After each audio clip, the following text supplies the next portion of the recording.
কাঁচা আমের রসগোল্লা। তার জন্য 1 লিটার দুধ কড়াইয়ের মধ্যে দিয়ে খুব ভালোভাবে ফুটিয়ে নেব। 2-3 মিনিট ফোটানো হয়ে গেলে কিছুটা লেবুর রস দিয়ে ছানাটা কাটিয়ে নেব। এরপরে একটা ছাঁকনির মধ্যে ছানাটা ঢেলে নিয়ে কিছুটা জল দিয়ে খুব ভালোভাবে ধুয়ে নেব ছানাটা। তারপর আমি আধ ঘন্টার জন্য জল ঝরাতে দিয়ে দিলাম।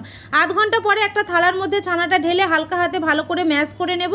দিয়ে খুব ভালোভাবে মাখা হয়ে গেলে তার মধ্যে আমি কিছুটা গ্রিন ফুড কালার দিয়ে দিলাম।